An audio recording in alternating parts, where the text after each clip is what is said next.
Hello guys, कैसे हैं आप लोग। मैं उमित तलड़ा, आपका फ्रेंड फिलोसोफर एंड गाइड। स्वागत है आपका FMSM MCQ सीरीज़। और ये है सर डे 9, ठीक है। और ये पार्ट में हम पढ़ने वाले हैं चैप्टर 7 के प्रैक्टिकल MCQ, ठीक है।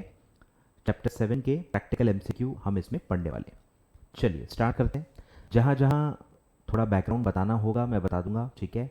थोड़े बहुत फॉर्मूलेज भी बता दूंगा, जितना ज़रूरी लगेगा उतना मैं आपको बैकग्राउंड बताऊंगा और फिर हम क्वेश्चन सॉल्व करेंगे, ठीक है। चलिए स्टार्ट करते हैं। सबसे पहले आपको पूछा गया है वर्किंग कैपिटल, ठीक है। नेट वर्किंग कैपिटल या ऑपरेटिंग साइकिल मेथड भी इसको कहा जाता है। तो इसका फॉर्मूला आपको पता होगा, बोलो क्या है इसका फॉर्मूला। क्या है formula? Raw material holding period plus WIP conversion period plus finish goods holding period plus debtor collection period, ठीक है, minus creditors payment period and minus outstanding, अगर आपका है आउटस्टैंडिंग वेजेस या आउटस्टैंडिंग ओवरहेड्स या जो भी होगा, ठीक है। तो ये आपका पूरा नेट ऑपरेटिंग साइकिल होता है, ठीक है। जो ये एसेट्स का ये जो पीरियड आप ऐड करते हो, मटेरियल WIP फिनिश गुड्स और डेटर्स करंट एसेट्स का, इसको सिर्फ इसको आप लोगे तो इसको कहते हैं gross operating cycle. Gross operating cycle या ग्रॉस वर्किंग कैपिटल, जो भी कहो, ठीक है, ग्रॉस। और अगर आप करंट लाइबिलिटी के आइटम्स इसमें से माइनस करोगे तो माइनस करने के बाद इसको कहते हैं नेट ऑपरेटिंग साइकिल। क्लियर है? तो ग्रॉस और नेट का आई होप आपको कंसेप्ट ख्याल में आ गया होगा, ठीक है। जैसे अपन वर्किंग कैपिटल में भी आपको याद होगा, सिर्फ करंट एसेट को हम क्या कहते हैं, ग्रॉस वर्किंग कैपिटल। और अगर हम करंट लाइबिलिटी माइनस कर दें तो उसको कहते हैं नेट वर्किंग कैपिटल, ठीक है। सेम लॉजिक है। चलिए स्टार्ट करते हैं, क्वेश्चन पे आ जाओ। The net working capital of a firm is 14 lakhs, ठीक है। आपको दिया हुआ है कि 14 लैक्स है, ये अलग क्वेश्चन है। इसमें आपको कितना वर्किंग कैपिटल है वो नहीं निकालना है, आपको दिया हुआ है। उसके बाद आपको कुछ ट्रांजैक्शंस दिए हैं जिससे कुछ से वर्किंग कैपिटल को अफेक्ट होता है, कुछ से नहीं होता है। आपको यही आइडेंटिफाई करना है कि कौन कौन से ट्रांजैक्शन से वर्किंग कैपिटल पे इफेक्ट होगा और क्या इफेक्ट होगा। वर्किंग कैपिटल बढ़ेगा या वर्किंग कैपिटल कम होगा, उसके हिसाब से आपको इफेक्ट देना है। और फिर ये सारे ट्रांजैक्शंस का इफेक्ट लेने के बाद वर्किंग कैपिटल क्या आएगा ये आपसे पूछा गया है। तो एकदम वन ऑफ इट्स काइंड अलग क्वेश्चन आया हुआ है। तो इस टाइप का क्वेश्चन और आ सकता है, ठीक है, ध्यान देना। तो वर्किंग कैपिटल आपको दिया है, नेट वर्किंग कैपिटल है आपका 14 लैक्स, ठीक है। ऑपरेटिंग साइकिल पे एक्चुअली है ही नहीं, पर हम ऑपरेटिंग वाले कोशिश करेंगे पहले करें क्योंकि ईजी होते हैं। सबसे ईजी क्वेश्चन इस पूरे चैप्टर में कोई है तो वो है ऑपरेटिंग साइकिल के जो क्वेश्चन आते हैं। ये वर्किंग कैपिटल का क्वेश्चन है। इट परचेस्ड, अब ट्रांजैक्शन स्टार्ट हो रहे हैं, ठीक है। आपका स्टार्टिंग पॉइंट क्या है, ध्यान दो। करंटली नेट वर्किंग कैपिटल कितना है, 14 लैक्स। अब पहला ट्रांजैक्शन है, it purchased 30 lakh worth of raw material on credit. On credit, तो इसमें आपको पहले एंट्री सोचनी होगी। एंट्री बताओ, रॉ मटेरियल खरीदा ऑन क्रेडिट, तो एंट्री होती है रॉ मटेरियल डेबिट, मतलब purchase account debit to creditors. Purchase account debit to creditors, बोलो। तो एक इफेक्ट से क्या होगा, मटेरियल बढ़ेगा। डेबिट परचेज कर रहे हो ना, मतलब मटेरियल बढ़ेगा। और क्रेडिटर आप क्रेडिट कर रहे हो तो क्रेडिटर भी बढ़ेगा। आए को समझ में? 30 लाख से आपका मटेरियल भी बढ़ रहा है और 30 लाख से आपका क्रेडिटर भी बढ़ रहा है। तो इसे क्या इफेक्ट होगा सोचो। अगर आपका मटेरियल बढ़ रहा है, करंट एसेट बढ़ रहा है, तो वर्किंग कैपिटल बढ़ेगा। आपको ये पहले इसमें समझ में आना चाहिए, ज़रूरी है कि अगर करंट एसेट बढ़ेगा तो वर्किंग कैपिटल भी बढ़ेगा, करंट एसेट कम होगा तो वर्किंग कैपिटल भी कम होगा। मतलब डायरेक्ट रिलेशन होता है। करंट एसेट और वर्किंग कैपिटल में डायरेक्ट रिलेशन होता है और करंट लाइबिलिटी और वर्किंग कैपिटल में इनडायरेक्ट रिलेशन होता है, ठीक है। तो अगर करंट लाइबिलिटी बढ़ रही है तो वर्किंग कैपिटल कम होगा और अगर करंट लाइबिलिटी कम हो रही है तो वर्किंग कैपिटल बढ़ेगा, ठीक है। तो बोलो क्या होगा। तो मटेरियल जैसे आप डेबिट करोगे तो आपका करंट एसेट बढ़ेगा, करंट एसेट बढ़ेगा तो आपका वर्किंग कैपिटल बढ़ेगा 30 लाख से। फिर आपका क्रेडिटर बढ़ेगा तो वर्किंग कैपिटल कम होगा। तो दोनों इफेक्ट वर्किंग कैपिटल के अंदर ही आ रहे हैं। इसको आप कॉन्ट्रा एंट्री टाइप भी कह सकते हो। दोनों इफेक्ट्स वर्किंग कैपिटल में, एक से वर्किंग कैपिटल बढ़ रहा है, एक से वर्किंग कैपिटल कम हो रहा है। तो नेट इफेक्ट जीरो है। नेट इफेक्ट क्या है इस ट्रांजैक्शन का, वर्किंग कैपिटल पे जीरो, ठीक है। तो मटेरियल की वजह से वर्किंग कैपिटल बढ़ेगा 30 लाख से, फिर क्रेडिटर बढ़ेगा तो वर्किंग कैपिटल कम होगा, वर्किंग कैपिटल कम होगा 30 लाख से। तो इफेक्ट क्या आएगा, जीरो। तो इसका कोई इफेक्ट नहीं आएगा। आगे बढ़ते हैं, आई होप आपको समझ में आ रहा है। फिर है issued 7% debentures, 7% rate of interest होता है। 7% डिबेंचर्स फॉर 20 लाख रुपीस। बोलो, ऑब्वियसली फॉर कैश होगा, कुछ नहीं बोला है तो एंट्री क्या होगी? Cash debit to debentures, cash debit to debentures. बोलो, कैश डेबिट क्या? कैश आ रही है, कैश आ रही है तो करंट एसेट बढ़ेंगे, करंट एसेट बढ़ेंगे तो वर्किंग कैपिटल भी बढ़ेगा विथ 20 लैक्स। फिर डिबेंचर आप क्रेडिट करोगे, debenture is not a part of working capital, debenture is not a part of working capital, तो डिबेंचर का कोई इफेक्ट आएगा नहीं। तो एक ही इफेक्ट है, जब भी एक इफेक्ट आता है ना सिर्फ, तब भी वो चेंज होगा। दोनों इफेक्ट अगर उसी में आ रहे हैं तो जीरो इफेक्ट आता है। ठीक है, ये आपको समझना है, धीरे धीरे समझेगा।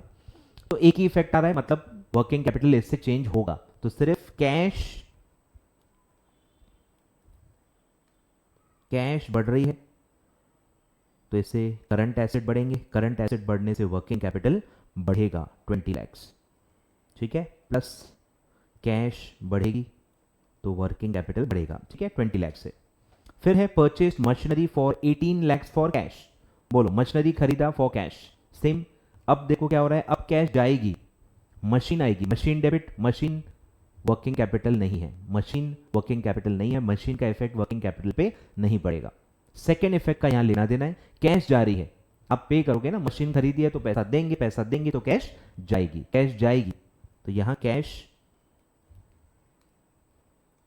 कम हो रही है तो करंट एसेट कम होंगे तो वर्किंग कैपिटल भी कम होगा 18 लैक्स। ठीक है, माइनस कैश। बोलो, तो नेट वर्किंग कैपिटल कितना होगा? 16 लैक्स। नेट वर्किंग कैपिटल कितना होगा? 16 लैक्स। ठीक है, काफी अलग क्वेश्चन है, वन ऑफ इट्स काइंड है, एक ही बार आया है और एनालिटिकल है। आपको सबका इफेक्ट पता होना चाहिए, जर्नल एंट्री पता होनी चाहिए, तो किस पे कहां क्या इफेक्ट होता है ये एनालाइज करते आपको आना चाहिए। ठीक है, लिखो, लिख लो जो भी है स्क्रीन पे। ठीक है,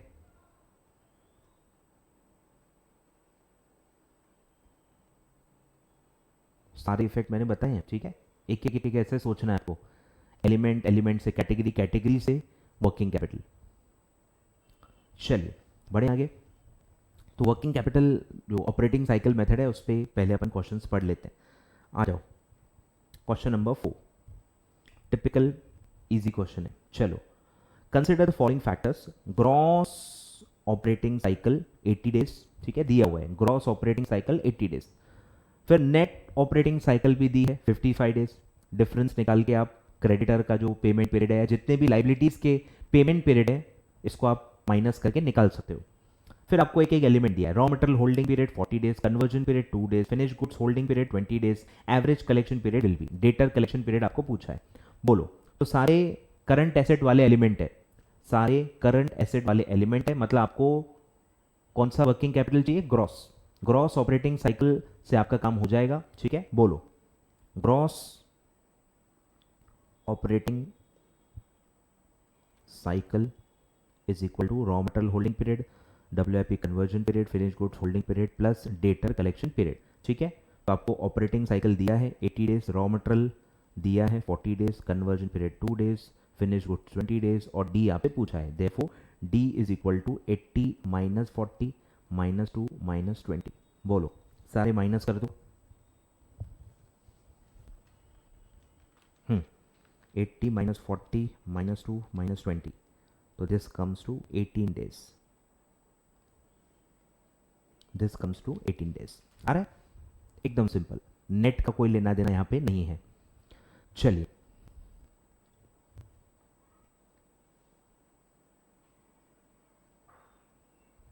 बढ़े आगे। चलिए पहले ऑपरेटिंग साइकिल के करते हैं, एक एक टाइप वाइज पूरा करते हैं, अच्छे से आपको समझ में आएगा कि कितना आपको घुमाया जा सकता है, कितना अभी तक घुमा दिया है, सब आपको समझ में आ जाएगा, एक रेंज समझ में आ जाएगी। आ जाओ, question number 17, question number 17, question number 17। ठीक है, what will be the operating cycle period if raw material are in store for 2 months, processing time 2.5 month, finished goods remain in store for 15 days, debtor are allowed 60 days credit and credit received from supplier of raw material is 1 month। ठीक है, तो अलग अलग आपको दिया है। इसमें अलग बात क्या है कि कुछ पीरियड्स मंथ में है, कुछ पीरियड डेज में है, और आपको जो ऑप्शंस हैं वो मंथ्स में दिया है। ऑप्शन मंथ्स में ही दिया है, मतलब आपको डेज को मंथ में कन्वर्ट करना पड़ेगा, ठीक है। और आपको हमेशा राउंड फिगर्स ही दिए रहेंगे, 30, 60, 90 या हाफ वाले 15, 45, 75, ठीक है, ऐसे ही रहेंगे। अब आप अगर अपने खुद के दुश्मन हो तो आप सोच सकते हो सर 10 डेज आ गए तो, सर 20 डेज आ गए तो, सर 21 डेज आ गए तो ये सब आप सोच सकते हो। मैं नेगेटिव थिंकिंग में विश्वास नहीं रखता हूँ। अगर इंस्टीट्यूट ऐसे क्वेश्चन पूछ रहा है तो उसकी जिम्मेदारी बनती है वो राउंड या हाफ वाले ही नंबर्स नॉर्मली डालता है। चलिए बोलो क्या होगा, फॉर्मूला सेम है, operating cycle is equal to raw material plus WIP plus finish goods plus debtor minus creditor. बोलो raw material 2 months, working capital 2.5 यानी कि 2.5 प्लस बोलो finish goods 15 days, 15 divided by 30, एक महीने में कितने डेज मान सकते हो आप, 30 डेज, 15 डिवाइड बाय 30 तो आएगा 0.5। तो 15 डेज को मैं लिख रहा हूँ 0.5 months plus debtor 60 divided by 30 तो वो आएगा 2 मंथ्स माइनस क्रेडिटर ने आपको कितना दिया है, क्रेडिट 1 मंथ, तो माइनस होगा 1 मंथ। बोलो कितना आएगा, 2 प्लस 2.5 प्लस 0.5 प्लस 2 माइनस 1, तो ये आएगा 6 मंथ्स। ठीक है, एकदम सिंपल है, एकदम सिंपल, कुछ भी नहीं करना है, सिर्फ डेज को मंथ्स में कन्वर्ट करना है, इतना तो आपको आएगा ही। ठीक है, चलिए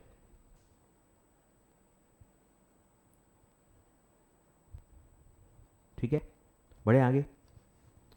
चलिए नेक्स्ट आगे बढ़ते हैं।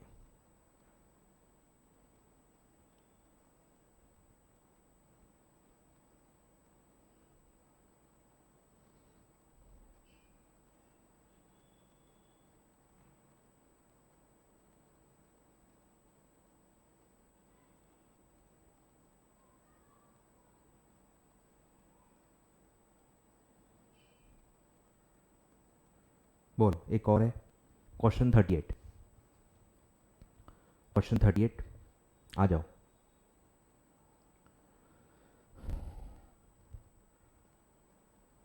Question 38, a company has raw material holding period 27 days, conversion period 25 days, finished goods holding period 28 days, period for account receivables 20 days, period of account payable, बस यहाँ थोड़ा अलग है, 3/4 ऑफ अकाउंट रिसीवेबल, मतलब दिया नहीं है, रिलेटिव सेंस में दिया है कि जितना भी अकाउंट रिसीवेबल का है उसका 3/4, बस इतना ही निकालना है आपको। बोलो अकाउंट रिसीवेबल कितना है, ऊपर दिया है 20 डेज, 20 डेज का 3/4, बोलो 1 जा 5 जा 5 3 जा 15 डेज। ठीक है, बोलो normal operating cycle is equal to, बोलो raw material plus WIP plus finish goods plus debtor minus creditor. Raw material 27, WIP 25, finish goods 28, debtor 20 minus 15। बोलो कितना आएगा, 85। आ रहा है 85 डेज, आ रहा है क्या, 85 डेज, 85 डेज। ठीक है, तो ये सारे क्वेश्चंस थे आपके ऑपरेटिंग साइकिल मेथड के। ठीक है, ये सारे क्वेश्चंस थे आपके ऑपरेटिंग साइकिल मेथड के। ठीक है, लिस्ट बनाते जाओ, टाइप की लिस्ट बनाते जाओ, सब मैं नहीं करूंगा, आपको भी थोड़ा ध्यान देना है। ठीक है, ये एक पहला टाइप हो गया ऑपरेटिंग साइकिल मेथड, फॉर्मूला मैंने आपको अच्छे से बता दिया है, मैथ्स में हल्का हल्का हल्का हल्का घुमाएंगे, ग्रामर में हल्का हल्का हल्का घुमाएंगे, बाकी कंसेप्ट उतना ही है, फॉर्मूला वही है। ठीक है, तो ये हो गया पहला टाइप ऑपरेटिंग साइकिल मेथड। अब आते हैं टंडन कमेटी, एक ही क्वेश्चन आया है तो इजी वाले पहले अपन सॉल्व कर लेते हैं। टंडन कमेटी पे आ जाओ, टंडन कमेटी, टंडन कमेटी एक ही बार आया है अगस्त 2021। इसमें आपने पढ़ा होगा 3 मेथड्स होती हैं। ये क्या बताता है Tandon method, maximum permissible bank finance, MPBF, maximum permissible bank finance by bank. ठीक है, तो इसमें 3 मेथड्स हैं, आपको फर्स्ट मेथड पे पूछा है। ठीक है, सेकंड थर्ड पे देखो आ सकता है, अभी भी आया नहीं है, आ सकता है। बोलो पहले तो फर्स्ट मेथड का फॉर्मूला बताओ। First method MPBF 75% of working capital, यानी कि current asset minus current liability.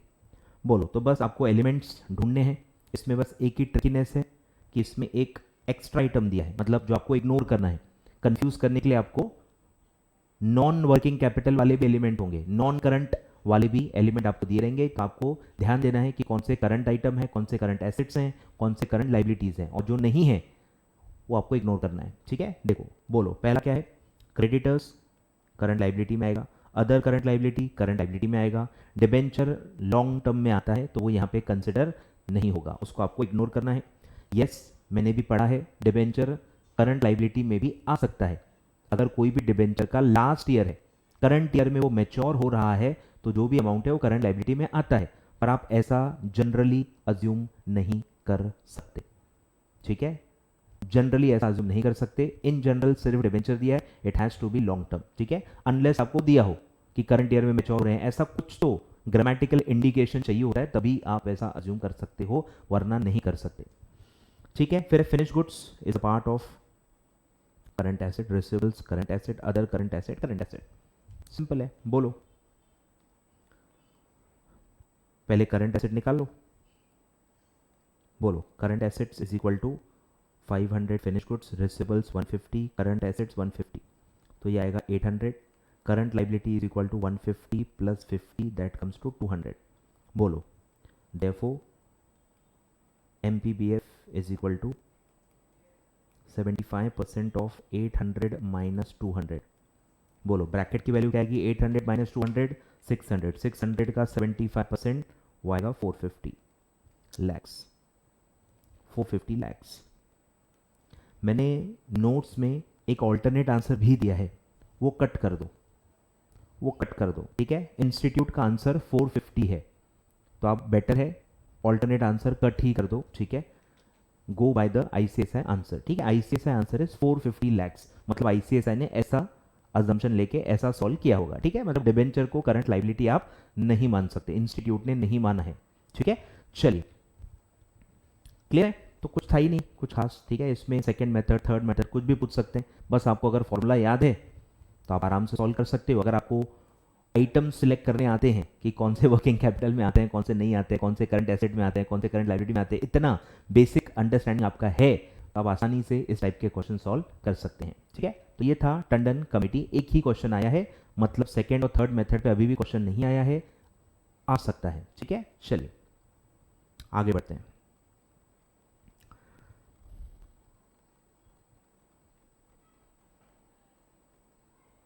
अब आते हैं सर EOQ के क्वेश्चन पे। ठीक है, सारे EOQ के क्वेश्चन पढ़ते हैं अपन, आ जाओ। EOQ क्या होता है सर, EOQ क्या होता है?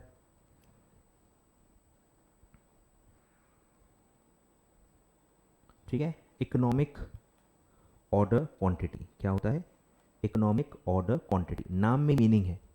ऐसी order quantity, at a time आप कितने गुड्स ऑर्डर करोगे, रॉ मटेरियल कितना ऑर्डर करोगे, उसको कहते हैं ऑर्डर साइज या ऑर्डर क्वांटिटी।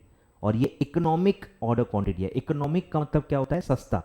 ऐसा ऑर्डर क्वांटिटी जिसपे आपका टोटल कॉस्ट मिनिमाइज हो जाए, ऐसा ऑर्डर साइज जिसपे आपका टोटल जो इन्वेंट्री के कॉस्ट होते हैं, जिसको आप कैरिंग कॉस्ट और ऑर्डरिंग कॉस्ट कहते हो। दो टाइप के कॉस्ट होते हैं, परचेज प्राइस तो होता ही है, परचेज कॉस्ट तो होता ही है।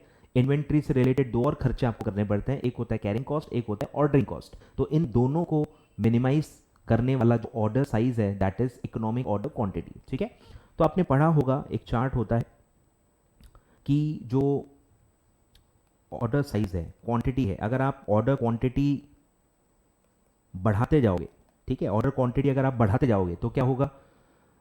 दो कॉस्ट है, एक है ऑर्डरिंग कॉस्ट। बोलो ऑर्डरिंग कॉस्ट कैसे होती है? कितने ऑर्डर्स आप कर रहे हो इनटू आपका जो ऑर्डरिंग कॉस्ट पर ऑर्डर है। ठीक है, तो जैसे से आप क्वांटिटी बढ़ाओगे आपके नंबर ऑफ ऑर्डर तो कम हो जाएंगे, क्योंकि आपकी जो एनुअल रिक्वायरमेंट है वो तो फिक्स होती है। समझो बात को, एनुअल रिक्वायरमेंट फिक्स है।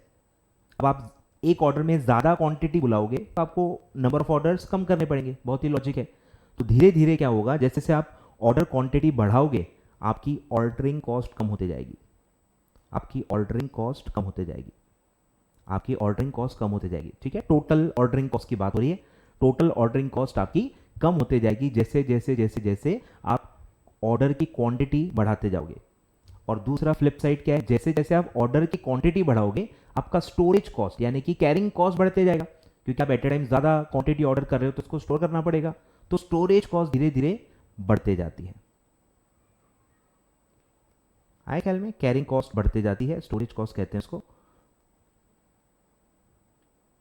तो टोटल कैरिंग कॉस्ट बढ़ते जाएगी, तो इनका उल्टा बिहेवियर है। तो ये हमेशा आपको दिक्कत जाएगी कि आप एट ए टाइम कितना ऑर्डर करो। कम ऑर्डर करोगे तो कुछ और प्रॉब्लम होगी, ज़्यादा ऑर्डर करोगे तो कुछ और प्रॉब्लम होगी। टोटल कॉस्ट मतलब मिनिमम नहीं हो सकती। तो मैथमेटिकली इन्होंने साइंटिफिकली ये निकाला है कि ये पॉइंट जहां पे दोनों इंटरसेक्ट कर रहे हैं, ये ऑर्डर क्वांटिटी अगर आप बुलाओगे तो ये इकोनॉमिक ऑर्डर क्वांटिटी होगी, जहां पे दोनों मिनिमम है। ये जो पॉइंट है ना, यहां पे दोनों मिनिमम है, आई ख्याल में। तो इसीलिए ये एक ही पॉइंट है जहां पे ये आप कॉस्ट मिनिमाइज कर सकते हो। टोटल जो इन दोनों का टोटल है, carrying cost plus ordering cost, इसी को टोटल इन्वेंट्री कॉस्ट भी कहते हैं। तो ये जो टोटल इन्वेंट्री कॉस्ट है ये आप मिनिमाइज कर सकते हो at a given point only, जहां पे दोनों इंटरसेक्ट होते हैं, और इसी को कहते हैं इकोनॉमिक ऑर्डर क्वांटिटी। ठीक है, अब विल्सन ने ये फॉर्मूला दिया है, तो विल्सन फॉर्मूला क्या है? 2 इंटू AO अपॉन C। तो 2 इंटू ए क्या है? Annual requirement. कई की एनुअल रिक्वायरमेंट रॉ मटेरियल की। क्या ऑर्डर कर रहे हैं अपन? फिनिश गुड्स ऑर्डर कर रहे हैं क्या? नहीं, फिनिश गुड्स तो बना रहे हैं। क्या ऑर्डर कर रहे हैं? Raw material. तो रॉ मटेरियल का एनुअल रिक्वायरमेंट कितना है आपका कंजम्पशन का, वो into ordering cost per order, ordering cost per order divided by carrying cost, carrying cost per unit per annum. एक यूनिट को एक साल तक स्टोर करने का खर्चा, एक यूनिट को एक साल तक स्टोर करने का जो खर्चा है उसको आप कहते हो carrying cost per unit per annum. ठीक है, चलिए। तो इसका एक और फॉर्मूला होता है कैरिंग कॉस्ट, आप कैसे निकालोगे? तो काफ़ी बार क्या होता है, परसेंटेज दिया रहता है आपको कि 10% हमारा कैरिंग कॉस्ट है। अब 10% किसका? तो आपके यूनिट कॉस्ट का। एक यूनिट का कॉस्ट कितना है उसका परसेंटेज आपको दिया रहता है। तो यूनिट कॉस्ट, इसका फॉर्मूला क्या है? Unit cost into carrying percentage, carrying cost percentage आपको दिया रहता है। ठीक है, तो बस इतना ही है, इतना ही कंसेप्ट है। अब आपको एनुअल रिक्वायरमेंट काफ़ी बार डायरेक्टली दी जाएगी, काफ़ी बार मंथली दी जाएगी। तो आपको बेसिक मैथ्स यूज़ करना है, क्योंकि मंथली है तो उसको एनुअल कैसे कन्वर्ट करेंगे? इंटू 12। क्वार्टरली दी है तो इंटू 4, हाफ ईयरली दी है तो इंटू 2। बेसिक आपको मतलब प्रेजेंस ऑफ माइंड रखना है। ठीक है, बाकी सब नंबर्स ऑलमोस्ट दिए रहते हैं। स्क्वायर रूट कैसे लेते हैं आपको पता ही है, तो कुछ खास नहीं है। ठीक है, चलिए स्टार्ट करते हैं। क्या क्या घुमा सकते हैं आपको समझ में आएगा। तो EOQ वाले क्वेश्चन सारे के सारे करते हैं, काफ़ी ज़्यादा क्वेश्चन आ रहे हैं, तो ये आप बिल्कुल स्किप मत करना। आ जाओ आ जाओ आ जाओ। Question number 8, question number 8, question number 8। Monthly demand, monthly demand of a raw material is 150 units. दिया हुआ है 150 यूनिट्स, रॉ मटेरियल का ही रिक्वायरमेंट दिया हुआ है। ऑर्डरिंग कॉस्ट पर ऑर्डर हमेशा दिया रहता है 8 rupees. Annual carrying cost per unit दिया हुआ है डायरेक्ट, यहां परसेंटेज में नहीं दिया है, देखो यहां घुमाया नहीं है, डायरेक्टली दिया है कि पर यूनिट पर एनम आपका कैरिंग कॉस्ट है 2 रुपए। ठीक है, पर यूनिट तो है ही, और एनुअल लिखा ही हुआ है। एनुअल का मतलब क्या होता है? पर एनम ही होता है। ठीक है, तो एनुअल है और पर यूनिट है और रुपीज में ही दिया है 2 रुपए। Economic order quantity under above circumstances will be, बोलो। EOQ is equal to 2 into, बोलो एनुअल रिक्वायरमेंट कैसे निकालेंगे? 150 इंटू 12, मंथली को मैंने इंटू 12 किया तो एनुअल हो गया, into ordering cost per order 8 rupees divided by carrying cost per unit per annum 2। बोलो, पहले न्यूमरेटर निकालो। 2 इंटू 150 इंटू 12 इंटू 8, न्यूमरेटर आ गया 28,800 डिवाइडेड बाय 2, तो ये आ गया 14,400। पर हमारा आंसर नहीं है, इसका स्क्वायर रूट लेना है। तो स्क्वायर रूट बटन दबाओ तो आपका आ जाएगा 120 यूनिट्स। स्क्वायर रूट दबाओ, आपका आंसर आ जाएगा 120 यूनिट्स। ठीक है सिंपल। तो ये है आपका EOQ। आई होप आपके कैलकुलेटर पे स्क्वायर रूट का बटन होगा, नहीं है तो ऐसा कैलकुलेटर लो जो जिसमें स्क्वायर रूट हो। सर आप कौन सा कैलकुलेटर यूज करते हो? ये वाला दिख रहा है, दिख रहा है क्या? यही चल रहा है भाई, 2-3 साल हो गए यही चल रहा है। ठीक है, 100 रुपए का शायद मैंने लिया होगा। चलिए नेक्स्ट,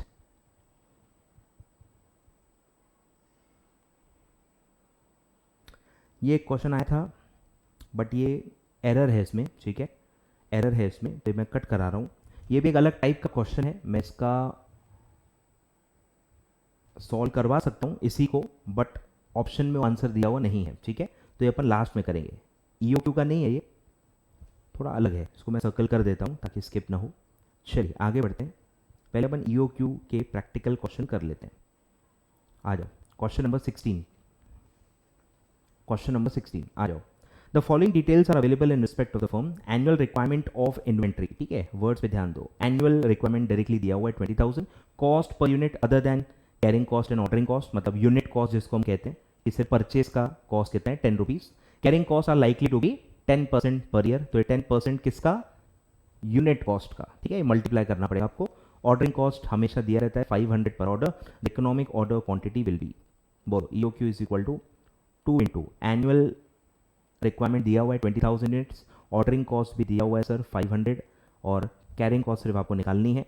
10 रुपीज़ मेरी यूनिट कॉस्ट है और 10% मेरा एनुअल कॉस्ट है। बोलो तो 10 इंटू 10% वो तो 1 आएगा, 1 से किसी को भी डिवाइड करोगे तो सेम ही आएगा, ठीक है।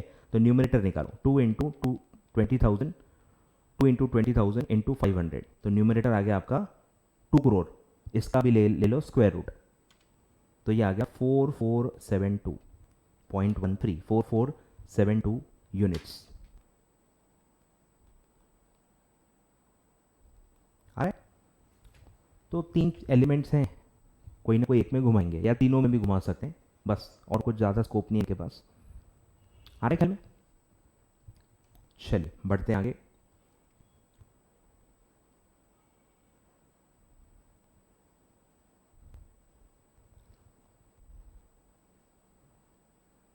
आ जाओ 28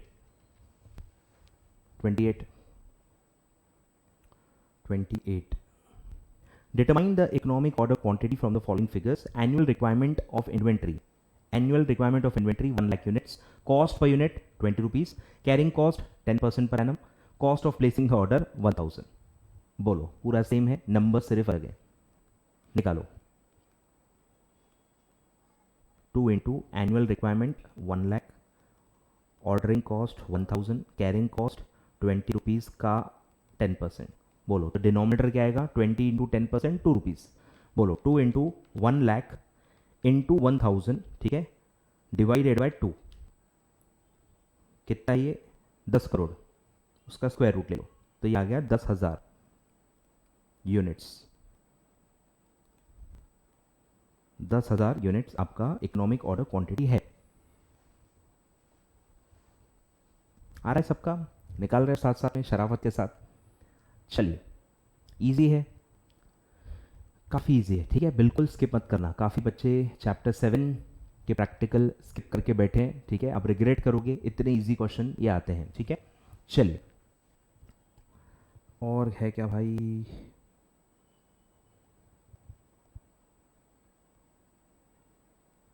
चलिए ये हो गया आपका। अच्छा एक और है, क्वेश्चन 36, क्वेश्चन 36 आ जाओ। The monthly requirement of raw material of A limited is 1200 units, ठीक है, मंथली है तो इंटू 12 आपको करना पड़ेगा। ऑर्डरिंग कॉस्ट 400 पर order, carrying cost 13% of unit value 150 दिया हुआ है, इससे ज़्यादा आसान और क्या दे सकते हैं वो, ठीक है। बोलो EOQ will be 2 into annual requirement यानी 1200 मंथली इंटू 12, तो ये हो गया आपका annual into ordering cost per order 400, carrying cost 150 का 13%। तो पहले डिनोमिनेटर निकाल लो या डिनोमिनेटर निकाल के m प्लस कर दो, ठीक है, 2 बार नहीं तो कैलकुलेटर चलाना पड़ेगा। पहले आप डिनोमिनेटर निकालो, 150 इंटू 13% वो आता है 19.5, उसको मैंने कर दिया m प्लस। अब न्यूमरेटर कैलकुलेट करो, 2 इंटू 1200 इंटू 12 इंटू 400, तो ये आ गया आपका न्यूमरेटर 1,15,20,000, 1,15,20,000। अब डिवाइड करो, डिवाइडेड बाय, अब वो स्क्रीन पे लाना है, जो सेव किया था ना 19.5 m प्लस किया था, उसको स्क्रीन पे लाना है। तो कैसे लाते हैं, MRC दबाओ, ठीक है, MRC प्रेस किया, स्क्रीन पे आ गया 19.5, अब सीधे इक्वल टू दबाओ तो वो डिवाइड हो जाएगा, ठीक है। और इसका अब आप ले लो स्क्वायर रूट, तो ये आया 768.6, 768.6 यानी कि 769 यूनिट्स, ठीक है, 768.62 ये आता है, ठीक है। तो अपर राउंड ऑफ होगा 769 आ रहा है। तो सिंपल था, मंथली को एनुअली आप पहले भी कन्वर्ट कर चुके हो और कैरिंग कॉस्ट भी यूनिट वैल्यू को मल्टीप्लाई कर चुके हो, ठीक है। तो इस टाइप के क्वेश्चन में बस आपको क्या करना है, पहले डिनोमिनेटर निकालना है, उसको m प्लस कर देना है, फिर न्यूमरेटर कैलकुलेट करना है, उसको फिर डिवाइडेड बाय स्क्रीन पे वो लाने के लिए MRC दबाना और सीधे इक्वल टू दबा देना और फिर स्क्वायर रूट ले लेना, सिंपल, ठीक है। चलिए, तो ये हमारा हो गया इकोनॉमिक ऑर्डर क्वांटिटी, ठीक है। फॉर्मूले और हमने क्वेश्चन सारे के सारे देख लिए। आगे बढ़ते हैं। अब इसी से रिलेटेड एक और है, कैश मैनेजमेंट में जो आता है, ठीक है, बॉमल मॉडल, ठीक है। बॉमल मॉडल आता है जिसमें आप कैश मैनेजमेंट पढ़ते हो। कैश मैनेजमेंट में भी यही सिचुएशन होती है कि आप जो भी आपके पास एक्स्ट्रा कैश होती है वो आप इन्वेस्ट कर लेते हो। जो भी आपके पास एक्स्ट्रा कैश होती है वो आइडल नहीं रखते, आप वो कहीं ना कहीं मार्केटेबल सिक्योरिटीज़ में इन्वेस्ट करते हो, और जब भी आपको पैसे की नीड होगी तो मार्केटेबल सिक्योरिटी बेच के कैश में कन्वर्ट कर लेना, ठीक है। तो ये पूरा एक कंसेप्ट बॉमल मॉडल में आता है कि आप जो भी पैसा आता है आप मार्केटेबल सिक्योरिटीज़ में डालते जाओ, और जब भी आपको पैसे की नीड हो आप मार्केटेबल सिक्योरिटी सेल करके उसको कैश में कन्वर्ट कर लो। तो इसमें भी यही दिक्कत होती है कि कितना अमाउंट मार्केटेबल सिक्योरिटी से कैश में कन्वर्ट करें, आपकी कैश की रिक्वायरमेंट कितनी है और कितने फ्रीक्वेंसी में ये आपको करना चाहिए। तो इसमें भी दो टाइप के कॉस्ट होते हैं। एक होता है इंटरेस्ट कॉस्ट, जो मार्केटेबल सिक्योरिटीज़ पे आप कमाते हो। अगर आप इन्वेस्ट नहीं करोगे तो क्या होगा, आप इंटरेस्ट लूज कर दोगे। खाली कैश आपके पास रखोगे तो उसमें कुछ नहीं मिलता, तो वो अपॉर्चुनिटी कॉस्ट होती है, इंटरेस्ट कॉस्ट, ठीक है। और एक होता है कन्वर्जन कॉस्ट, कि आप बार बार मार्केटेबल सिक्योरिटी बेच के कैश में कन्वर्ट करोगे तो ट्रांजैक्शन कॉस्ट तो लगेगी ना, मार्केटेबल सिक्योरिटी को कैश में कन्वर्ट करने में कुछ तो कॉस्ट लगता होगा, तो वो एक कॉस्ट होता है। तो इसमें भी सेम बिहेवियर होता है कि आप ज़्यादा अमाउंट मार्केटेबल सिक्योरिटी का कन्वर्ट करोगे तो नंबर ऑफ कन्वर्जन्स कम करने पड़ेंगे, क्योंकि एनुअल कैश रिक्वायरमेंट आपका फिक्स है। तो सेम जो EOQ में सिचुएशन थी, सेम सिचुएशन इसमें होती है कि अगर आप ज़्यादा अमाउंट कन्वर्ट करोगे तो नंबर ऑफ टाइम्स कन्वर्जन कम हो जाएगा, कन्वर्जन कॉस्ट कम हो जाएगी, लेकिन उतना ब्याज का नुकसान हो जाएगा, उतना मार्केटेबल सिक्योरिटी का अमाउंट कम हो जाएगा जिस पे आप अब ब्याज नहीं कमाओगे। तो उसमें भी यही प्रॉब्लम है कि ज़्यादा क्वांटिटी ये करो तो एक कॉस्ट कम होती है, दूसरी बढ़ जाती है। कम क्वांटिटी विड्रॉ करोगे तो बार बार विड्रॉ करना पड़ेगा, तो कन्वर्जन कॉस्ट बढ़ जाएगा, ठीक है। तो सेम सिचुएशन है, इसीलिए सिमिलर फॉर्मूला इसमें भी लगता है, ठीक है। तो क्या फॉर्मूला है sir, 2 into annual cash requirement, annual cash requirement into conversion cost per conversion, पर लॉट जो भी कहो, डिवाइडेड बाय अपॉर्चुनिटी कॉस्ट या इंटरेस्ट कॉस्ट पर रुपी पर एनम।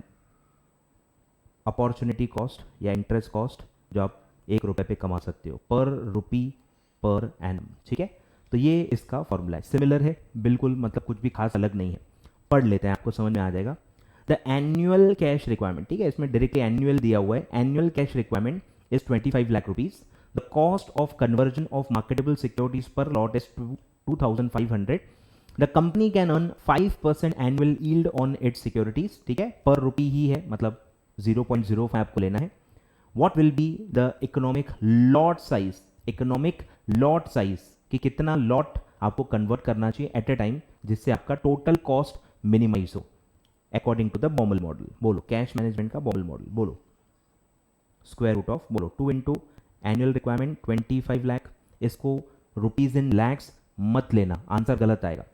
एब्सोल्यूट अमाउंट में लेना है, क्योंकि नीचे जो कॉस्ट है वो पर रुपी पर एनम है, पर लाख रुपी पर एनम नहीं है वो, तो सब कुछ रुपी में लेना है। क्वेश्चन में आपको जैसा दिया हो कोई फर्क नहीं पड़ता, सारा अमाउंट रुपी में लेना है, ठीक है। 25 लाख पूरा इंटू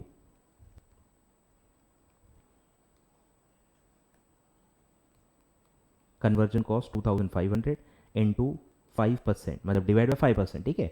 5% को क्या लिखते हैं 0.05 पर रुपी, इंटू 1 करोगे तो भी सेम ही आएगा, ठीक है। बोलो तो 2 into 25 lakh into 2500 divided by 0.05, पूरा स्क्रीन भर गया होगा आपका, ठीक है। 250000, ठीक है। अब इसका स्क्वायर रूट ले लो तो ये आएगा आपका 5 लाख रुपीज, ठीक है। तो एट अ टाइम कितने मार्केटेबल सिक्योरिटी बेच के आपको कितना कैश कन्वर्ट करना चाहिए? 5 लाख। ठीक है, तो आपका टोटल कॉस्ट मिनिमाइज हो जाएगा। बहुत इजी है, आई थिंक एक ही बार आया है, रिपीट हो सकता है। ठीक है, बिल्कुल छोड़ के न जाएं, अच्छे से कवर करके जाएं, ईओक्यू जैसा ही है। ठीक है, क्लियर? चलिए बढ़ते हैं आगे।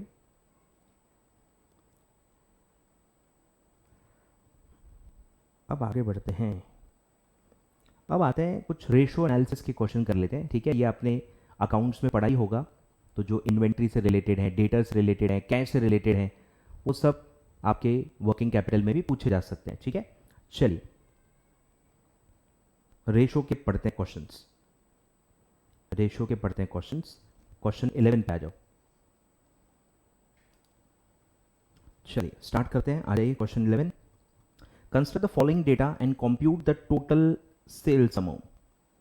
ठीक है, डेटर से रिलेटेड है, रिवर्स क्वेश्चन है। ठीक है, कि डेटर से क्या आता है? क्रेडिट सेल, आपको पता ही होगा बेसिक, क्रेडिट सेल से डेटर राइज होता है, तो डेटर से क्रेडिट सेल निकालना है और क्रेडिट सेल से टोटल सेल निकालना है। एक एक स्टेप आपको पीछे जाना है। बोलो, closing balance of receivables 30 lakh, opening balance of receivables 20 lakh, average collection period दिया हुआ, रेशो 25 डेज। अब आपको रिलेशन दिया है, credit sales are 73% of sales, total sale का 73 क्रेडिट है, मतलब बचा हुआ जो 27 है वो कैश सेल होगा, और दिया हुआ है assume 365 days in a year. ठीक है, बोलो एवरेज कलेक्शन पीरियड का एक क्वेश्चन है। बोलो average collection period is equal to average receivables divided by credit sales divided by 365, credit sale divide by 365। ठीक है, तो इस पूरे फॉर्मूले से आपको क्या मिलेगा? क्रेडिट सेल, और फिर हम टोटल सेल निकालेंगे। बोलो, तो कलेक्शन पीरियड कितना है? 25 डेज। एवरेज अलग से निकाल लो, 30 + 20 divided by 2, that comes to 25, divided by credit sale whole divided by credit sale divided by 365। ठीक है, क्रॉस प्रोडक्ट कर लो, तो 25 into credit sale upon 365 is equal to 25। बोलो,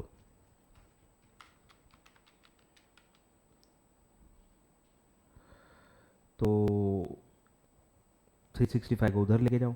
ठीक है, या 25 कट कर दो, इतना तो मैथ्स आता होगा आपको। 25 सीधे कट हो जाएगा, 365 उधर जाएगा, therefore credit sale is equal to 365 lakhs, 365 lakhs. अब ये टोटल सेल नहीं है, ये क्रेडिट सेल है। ठीक है, अब बोलो, नॉर्मली क्रेडिट सेल निकालना हो तो क्या करेंगे?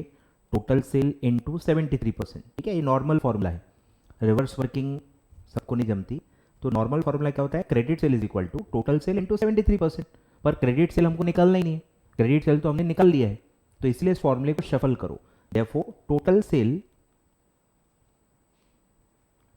Is equal to credit sale, ये इधर जाएगा तो डिवाइड हो जाएगा, divided by 73%। Therefore total sale is equal to credit sale that is 365 divided by 73%। बोलो कितना आएगा? तो ये आएगा 500 लैक्स, 500 लैक्स आ रहा है ख्याल में?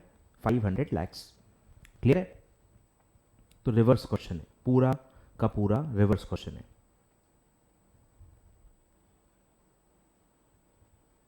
ठीक है, सब बता दिया आपको, एवरेज फॉर्मूला कैसे शफल हुआ। ठीक है, तो सब मैंने आपको बता दिया, लिख सकते हो आप जो भी माइन्यूट लिखना है आपको।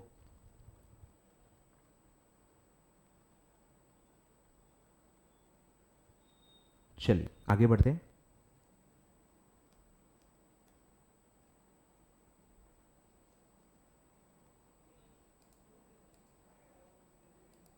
चलिए चलिए बढ़े आगे, आई होप सो आपको सब समझ में आ रहा है। नेक्स्ट क्वेश्चन आ जाओ।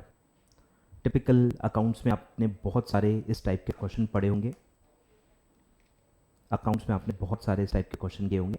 चलिए स्टार्ट करते हैं। क्वेश्चन नंबर 13 पे आ जाओ। Current ratio is 4:1, net working capital is 30,000, find the amount of liquid assets if the value of stock is 8,000। अब ये थोड़ा आपको अगर मैथमेटिक्स आता है, एटलीस्ट एक बच्चे को भी ये शॉर्ट ट्रिक जो मैं बता रहा हूँ समझ में आ गई तो बड़ी बात है। बोलो, अब आपको ये समझना है कि करंट एसेट, करंट लाइबिलिटी, अगर आप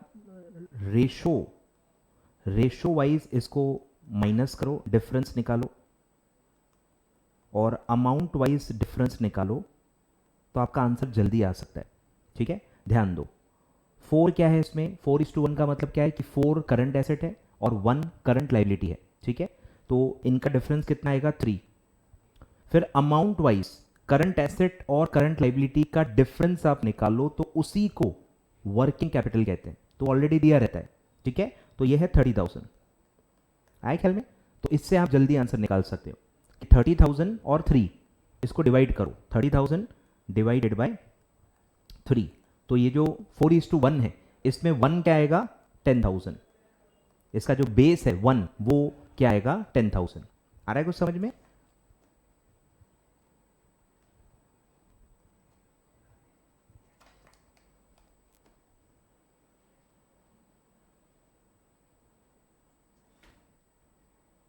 ठीक है, तो यहां पे आप देख रहे हो कि 1 क्या है, करंट लाइबिलिटी, मतलब ऑटोमेटिकली आपका आंसर आ चुका है। ठीक है, आ रहा है समझ में? तो ये फॉर्मूला है कि चेंज इन अमाउंट या difference in amount divided by change in या डिफरेंस इन रेशो, तो ये आपका बेस आएगा, बेस यानी कि 1। ठीक है, 1 आएगा, जो भी बेस होगा वो आपको इससे निकल जाएगा। ठीक है, तो यहाँ सीधे सीधे क्योंकि करंट लाइबिलिटी 1 है तो यहाँ सीधे आपका आंसर आ जाएगा current liability is equal to 10,000। आए ख्याल में? और इंटू 4 करोगे तो आपको करंट एसेट आ जाएगा 40,000। ठीक है, और टैली भी हो रहा है, 40,000 माइनस 10,000 30,000। ठीक है, और रेशो भी टैली हो रहा है, 40,000 डिवाइडेड बाय 10,000 4:1। ठीक है, तो ये हो गया। अब हमसे क्या पूछा है कि सर बताइए लिक्विड एसिड्स कितने हैं, अगर आपका स्टॉक है 8,000। बोलो, लिक्विड एसिड्स का क्या फॉर्मूला है, liquid assets is equal to current assets minus stock. याद आ रहा है कुछ? क्विक रेशो या लिक्विड रेशो का ये न्यूमरेटर है, उसी को आप लिक्विड एसिड्स कहते हो। ठीक है, तो करंट एसेट कितना है आपका, 40,000 माइनस 8,000, तो लिक्विड एसेट आपके आ जाएंगे 32,000। लिक्विड एसिड आपके आ जाएंगे 32,000। आ रहा है समझ में? आ रहा है? एक आध क्वेश्चन शायद और आएगा ऐसा, तो आपकी प्रैक्टिस हो जाएगी। ध्यान दो, ये अकाउंट्स में मैं कराने वाला हूँ, अकाउंट्स में रेशियो एनालिसिस आने ही वाला है, उसमें ये मैं आपको फिर से एक बार करके बताऊंगा, तो आपको एक थोड़ा सा कॉन्फिडेंस आएगा। ठीक है, तो क्या किया हमने, बेस निकाला, चेंज इन अमाउंट या difference in amount divided by difference in ratio, तो आपको इससे बेस मिल जाएगा, जो भी बेस है उसका आंसर आपको आ जाएगा, मल्टीप्लाई करके आपको करंट एसेट हमेशा इसमें मिल जाएगा। ठीक है, चलिए, नहीं तो नॉर्मल तो आप निकाल सकते ही हो, नॉर्मल जो तरीका होता है जो मेरे आंसर में भी दिया है वो तो ऑप्शन है ही, पर वो थोड़ा लेंदी होता है, उसमें काफ़ी टाइम लग जाता है, ये थोड़ा शॉर्टकट है। चलिए बढ़े आगे, चलिए बहुत ही बढ़िया, आगे बढ़ते हैं भाई। आ जाओ, एक और प्रैक्टिस करते हैं, आ जाओ। Current assets are twice that of current liability, current assets are twice that of current liability, मतलब करंट रेशो कितना आएगा, 2:1। करंट रेशो क्या आएगा, 2:1। If net working capital is 60,000, if net working capital is 60,000 then the current asset will be, बोलो current asset आपसे पूछा हुआ है, तो सेम लगाओ लॉजिक, बोलो बोलो डिफरेंस इन रेशो कितना आएगा, 2 - 1 1, और अमाउंट में कितना डिफरेंस आएगा, दिया हुआ है 60,000, तो 60,000 डिवाइडेड बाय 1 तो आएगा 60,000, तो ये आप आ गया बेस। बेस क्या है, हमेशा क्या रहता है बेस, करंट लाइबिलिटी। ठीक है, जो 1 है 2:1, ये जो 1 है वो आपका निकल जाएगा 60,000, तो therefore current asset is equal to, बोलो कितना है, 2:1, तो इंटू 2 आपको करना पड़ेगा, 2 इंटू करंट लाइबिलिटी यानी कि 2 इंटू 60,000 यानी कि 1,20,000। एकदम सिंपल शॉर्टकट। ठीक है, एकदम सिंपल शॉर्टकट। क्लियर है? आ रहा है कुछ समझ में? बेस, बेस होता है ये। बढ़े आगे, चलिए आगे बढ़ते हैं भाई। ये ड्यू पॉइंट पे है, आरओआई पे, और है क्या भाई, रेशो रेशो रेशो, ये भी रेशो नहीं है, ये भी ड्यू पॉइंट का है, रेशो ही है ये, खैर कर लेते हैं चलो ये सॉल्व। इसमें भी हल्का सा क्वेश्चन परफेक्ट नहीं है। ABC Limited has borrowed capital of 100 lakhs and rate of interest is 12% per annum. Owner's capital is 400 lakh and EBIT for the year is 10%, लेकिन किसका, अगेंस्ट द सेल, सेल का 10% और सेल कितना है 1200 lakhs, उसका 10% आपको EBIT निकालना है। Applicable tax rate is 50%. Determine the percentage of return on investment to owners fund. ये मैं कह रहा हूँ, ये थोड़ा सा ड्राफ्टिंग एरर है कि पूछना क्या चाहते हो, कहना क्या चाहते हो, तो ये समझ में नहीं आ रहा कि percentage of return on investment to owners fund, मतलब मिक्स कर दिया है पूरा, समझ में नहीं आ रहा कि आरओआई पूछा है या रिटर्न ऑन इक्विटी पूछा है, समझ में नहीं आ रहा कि आरओआई पूछा है या रिटर्न ऑन इक्विटी पूछा है, क्योंकि डेटा दोनों के हिसाब से दिया है। इससे आप आरओआई भी निकाल सकते हो, इससे आप आरओई भी निकाल सकते हो, ठीक है। तो क्वेश्चन पेपर में तो आपको दोनों निकाल के देखना पड़ेगा। लकीली ऑप्शन में एक ही मतलब आंसर है, दोनों ऑप्शन नहीं दिए, हो सकता है दोनों भी आंसर आ जाए, तो दो आंसर भी राइट हो सकते हैं, ठीक है। अगर इंस्टीट्यूट से ऐसी कोई गलती होती है तो एक से ज़्यादा आंसर इंस्टीट्यूट को राइट देने ही पड़ेंगे, ठीक है। तो मैं एक्चुअल जो आंसर है वो बता देता हूँ। एक्चुअल में आपको आरओई निकालना है, रिटर्न ऑन इक्विटी। तो determine the return on owner's fund, return on owner's fund, ऐसा मेरे हिसाब से होना चाहिए, ठीक है। मतलब आपको रिटर्न ऑन इक्विटी निकालना है। अब रिटर्न ऑन इक्विटी का क्या होता है फॉर्मूला, इक्विटी वालों के लिए क्या बचता है, profit after tax divided by equity into 100, ठीक है। बोलो, सबसे पहले आपको प्रॉफिट्स निकलने पड़ेंगे। EBIT डायरेक्टली दिया हुआ नहीं है, वो बोला गया है कि सेल का 10% है, 1200 का 10% 120, ठीक है, माइनस इंटरेस्ट। बोलो इंटरेस्ट कैसे आएगा, बोरोड कैपिटल है 100 lakhs और उस पर आपका 12% रेट ऑफ इंटरेस्ट है, तो ये आएगा 12, फिर आएगा प्रॉफिट बिफोर टैक्स, ये आएगा 108, और फिर आप माइनस कर दो tax at the rate of 50%, तो ये आता है इसका 54 lakhs, तो पैट भी कितना बचेगा 54, ठीक है। ये आपको पहले निकालना पड़ेगा। तो पैट आ गया अपना 54 डिवाइडेड बाय इक्विटी कितना है, ओनर्स कैपिटल इज 400 lakhs, तो 400 लेना पड़ेगा इनटू 100।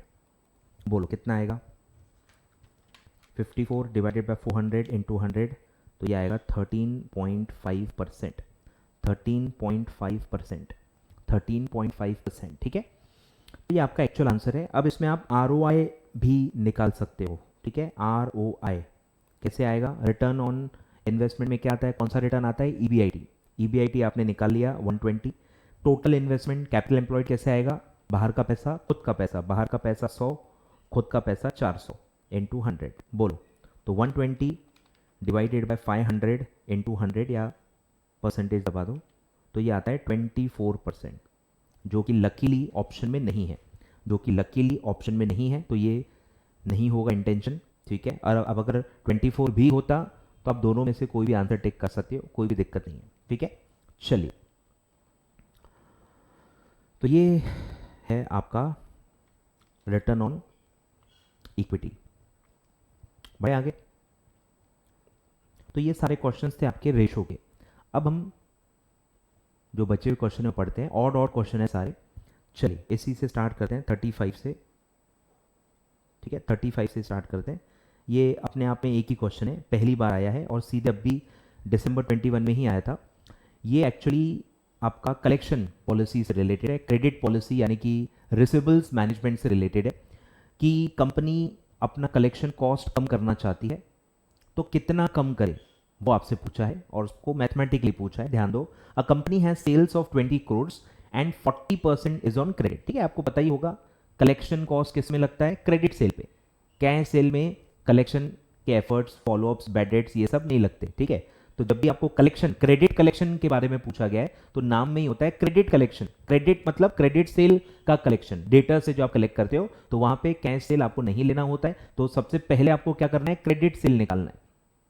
पूरी सेल क्रेडिट पे नहीं है, 40% इज ऑन क्रेडिट, और उसमें फिर आपको दिया है कि क्रेडिट सेल का, साल भर की क्रेडिट सेल का कितना परसेंटेज खर्चा लगता है, तो वो दिया हुआ है 1.5%, सीधे पूरे क्रेडिट सेल का 1.5% कलेक्शन कॉस्ट है, और अब आपको कितने से उसको घटाना है, कितना आपका टारगेट है वो दिया हुआ है। तो आपको सिर्फ अमाउंट निकालने के लिए कहा है, कुछ खास मतलब इसमें टेक्निकल नहीं है। देखो क्या है, 20 करोड़ की आपकी सेल है, 40% क्रेडिट पे है, खर्चे जो हैं क्रेडिट कलेक्शन के that is 1.5%। The company targets to reduce the collection expenses by 40%। जो भी आपका कलेक्शन एक्सपेंस है उसको 40% से कम करना है। तो पूछा है कि बताइए कितना खर्चा सेव करना पड़ेगा, मतलब आपको अमाउंट में निकालना है कि ये 40% अमाउंट कितना आएगा। ठीक है, calculate the expected saving target of the company. Saving target कितना होगा, ये 40% जो रिडक्शन है ये अमाउंट में कितना आएगा। ठीक है, तो सिंपल मैथमेटिक्स है। बोलो, तो सबसे पहले क्या निकालना है, क्रेडिट सेल। अब देखो सेल करोड़ में है, आंसर लैक्स में निकालना है। अब स्टार्टिंग में ही करोड़ को लैक्स में कन्वर्ट कर सकते हो, या फाइनल आंसर करोड़ में निकालो और लास्ट स्टेप में इंटू 100 करो, दोनों चलता है। फर्स्ट स्टेप में ही कर दो तो भी चलता है, लास्ट स्टेप पे करो तो भी चलता है, कोई भी दिक्कत नहीं है। ठीक है, मैं पहले स्टेप पे मल्टीप्लाई कर रहा हूं।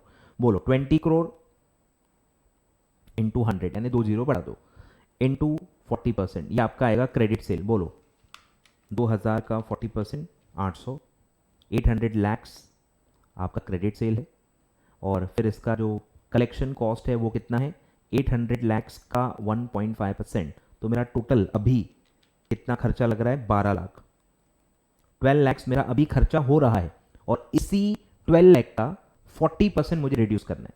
40% का बेस निकालना जरूरी है, और 40% का बेस क्या है, करंट कलेक्शन कॉस्ट, जो कि आपने अभी निकाला है 12 लैक्स। 12 लैक्स अभी आपका खर्चा है, इसको 40% से रिड्यूस करना है। Therefore saving is equal to existing cost into 40%, तो ये आएगा 4.8 लैक्स, 4.8 लैक्स, 4.8 लैक्स, 4.8 लैक्स आ रहा है ख्याल में।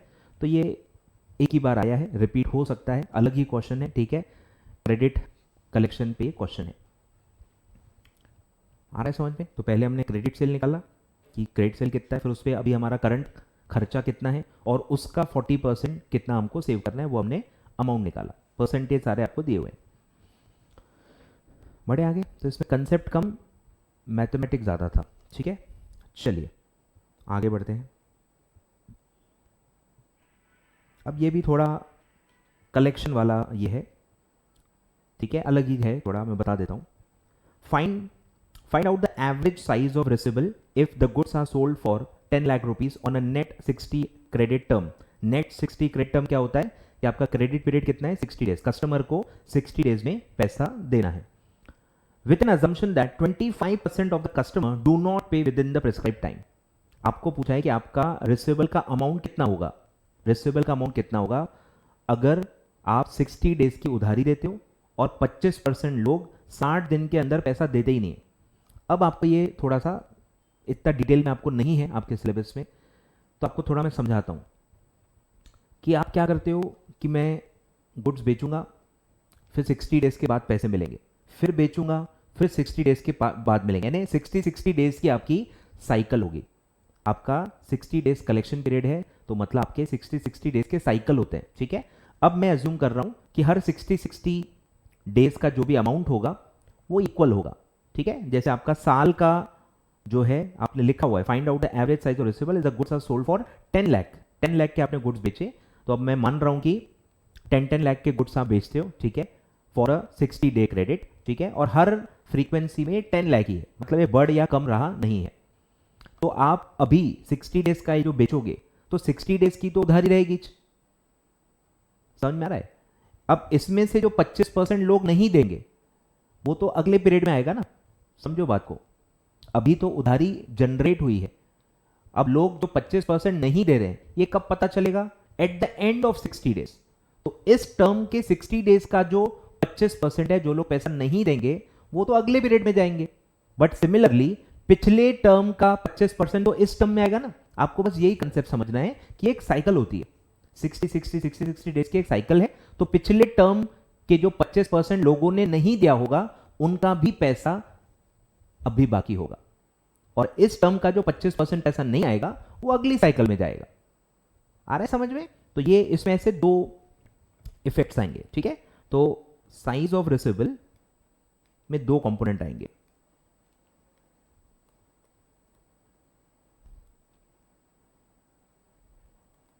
करंट सेल से जो जनरेट होते हैं और plus default of previous cycle या सेल, जो भी बोलो, ऐसे दो इसमें होंगे। बोलो करंट ईयर का क्या होगा? आपने 10 लाख का सेल किया है, ठीक है, 10 लाख का आपने सेल किया है। अब कितने डेज की क्रेडिट है? कितने डेज की क्रेडिट है बोलो? मतलब ये अब दिया नहीं है एक्चुअली कि ये कितने ड्यूरेशन का सेल है, ड्यूरेशन नहीं दिया है। ये 60 डेज का सेल है ऐसा नहीं लिखा हुआ, 60 डेज का आप उधारी देते हो। 10 लाख ये कितने ड्यूरेशन का सेल है ये दिया नहीं है। आ रहा है कुछ समझ में? तो ये दिक्कत है, इसको आपको एनुअल सेल ही मानना पड़ेगा, ठीक है। नॉर्मली इसको क्या मानते हैं? एनुअल सेल, कि एनुअल सेल है, साल का 10 लाख का आपका सेल है, ठीक है। और इसको फिर इवनली अज्यूम किया जाता है कि रोज आप एक इक्वल अमाउंट सेल कर रहे हो, ऐसा माना जाता है। तो 60 डेज का सेल कितना है उतना पैसा आपका अटका हुआ रहेगा। 60 डेज का जितना सेल है उतना पैसा आपका हमेशा बाकी रहेगा, ऐसा इसमें माना जाता है, ठीक है। तो 10 लाख साल का है और इसमें दिया हुआ नहीं है बेस क्या लेना है, तो हम 360 लेंगे।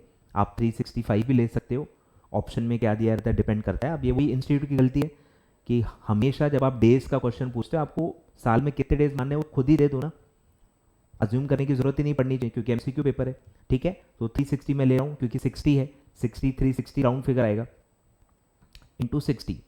तो ये क्या आएगा कि 60 डेज के नॉर्मल ऑर्गेनिक डेटर कितने होंगे, इसमें डिफॉल्ट काउंट नहीं हुआ है, ठीक है। और प्लस पिछला जो भी टेनोर होगा उसके 25% डिफॉल्ट होंगे। अब हर टेनोर में 10-10 लाख का ही सेल हुआ ऐसा मैं मानता हूं।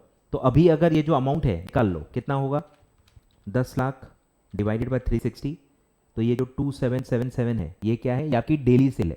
10 लाख साल की सेल है, डिवाइडेड बाय 360 करोगे तो क्या आएगा? Daily cell into 60। तो 60 डेज की सेल है आपकी। कुछ गड़बड़ होगी क्या?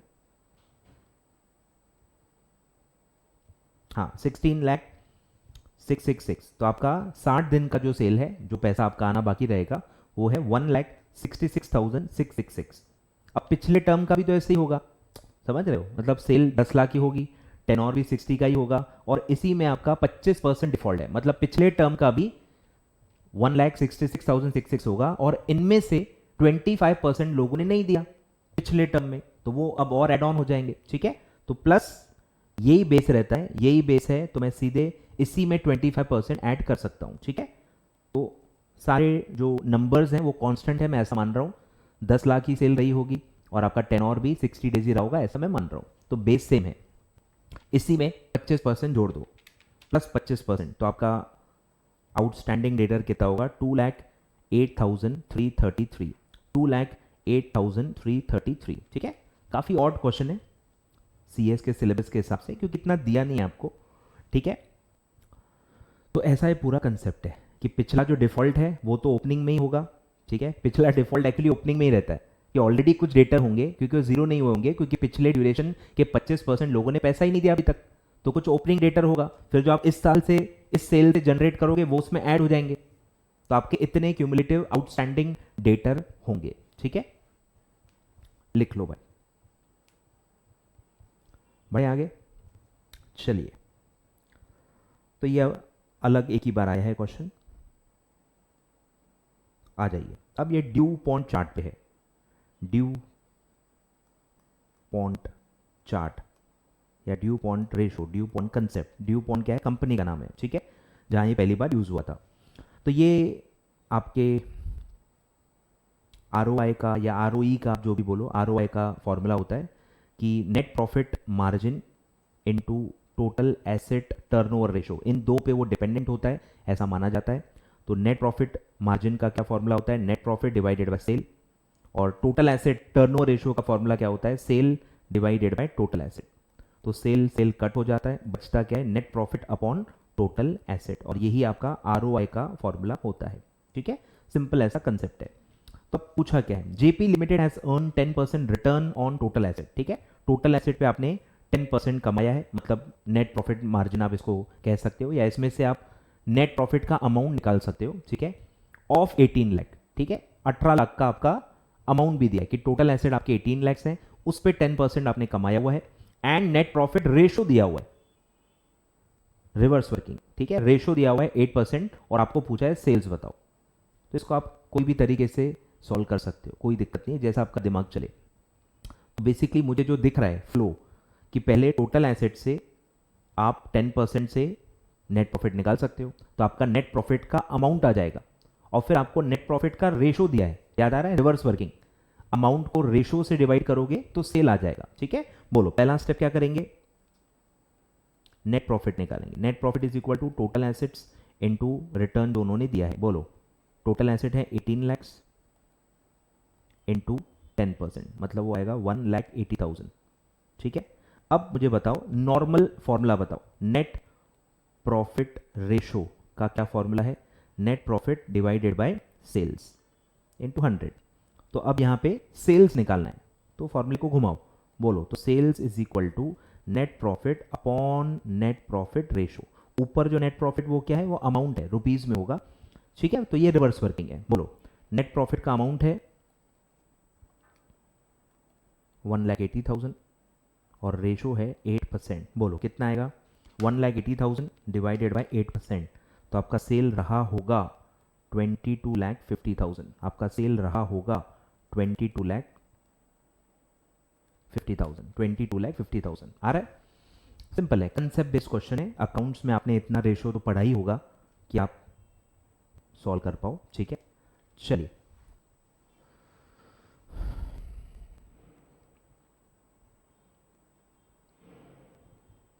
ये लिख लो, इस पे क्वेश्चन आ सकता है, थ्योरी क्वेश्चन भी आता है, प्रैक्टिकल भी आता है। ड्यू पॉइंट चार्ट, चलिए स्क्रीनशॉट ले लो या पॉज कर लो, ठीक है, आगे बढ़ते। बोलो सर क्या प्रैक्टिकल बचा है अभी, प्रैक्टिकल प्रैक्टिकल प्रैक्टिकल हो गए प्रैक्टिकल, ठीक है। अब जो थ्योरी क्वेश्चन बचे हैं फटाफट डिस्कस कर लेते हैं, आ जाओ लाइन से चलते हैं। बोलो अब ये आपको ज़्यादा दिया ही नहीं है, थ्योरी में ज़्यादा दिया ही नहीं है, पता नहीं कैसे पूछ लिया।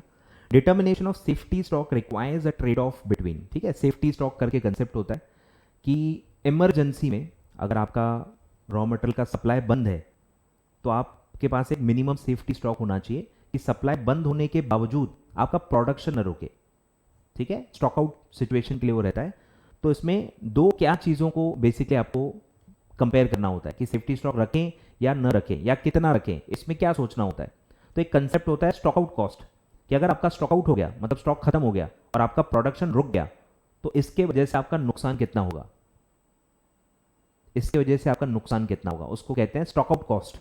तो स्टॉक आउट कॉस्ट को बेसिकली आपको कैरिंग कॉस्ट से कंपेयर करना है कि अगर हम स्टॉक आउट होने ही न दें, स्टॉक आउट होने कैसे नहीं देंगे, स्टॉक एक्स्ट्रा कैरी करना पड़ेगा। अब स्टॉक एक्स्ट्रा कैरी करोगे तो क्या नुकसान होगा, कैरिंग कॉस्ट ज़्यादा लगेगी। तो बस वो जो कैरिंग कॉस्ट है उसको स्टॉक आउट कॉस्ट से कंपेयर करना है, ठीक है।